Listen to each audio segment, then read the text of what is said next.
আজকে আমার ভাইয়ের ইচ্ছা হয়েছিল চাউমিন খাওয়ার, তো তার জন্য আমি আর আমার ভাই চলে যাচ্ছিলাম দোকানে। তো একটু দূরেই ছিল আমাদের দোকানটা, তো সেখান থেকে এই চাউমিনটা নিয়ে আসলাম, কারণ আমাদের ঘরে চাউমিন ছিল না। তো চাউমিন আর ডিমটা নিয়ে আসলাম, তারপরে নিয়ে এসে বাড়ি এসে ম্যাগি মশলাটা নিয়ে আসলাম উপর থেকে। আমাদের উপরের ঘরে ছিল হচ্ছে ম্যাগি মশলা। তারপরে এই যে রান্না করতে বসে গেছি আমি। তারপরে দেখো এই যে পেঁয়াজ আর লঙ্কাটা ভাজছি। এটা হচ্ছে নর্মালি চাউমিন, মানে অতটাও যে অত কিছু দেওয়া সেরকমও না, নর্মাল যেরকমভাবে বানাতাম তো সেভাবেই বানিয়েছি আমি। তারপরে দেখো যে ডিমটা ভালো করে ভেজে নিলাম।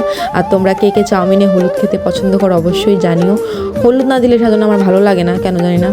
তো হলুদ দিয়েছি, তারপরে হচ্ছে ম্যাগি মশলা দিয়েছি। আর ম্যাগি মশলা দিলে টেস্টটা আরও বেড়ে যায়। আর আমি ম্যাগি মশলা ছাড়া খেতেই পারবো না, আমার ম্যাগি মশলা এতটা ভালো লাগে। তো ম্যাগি মশলা না দিলে আমার ভালোই লাগে না। তারপরে আমি সবাইকে দিয়ে দিলাম। তারপরে এই যে আমি খাচ্ছি, ভীষণ টেস্ট হয়েছিল। তো এরকম চাউমিনই, হালকা পাতলা চাউমিন আমার ভীষণ ভালো লাগে। তো তোমরা কারা কারা এরকমভাবে চাউমিন বানিয়ে খাও অবশ্যই জানিও। তো আজকের জন্য টাটা।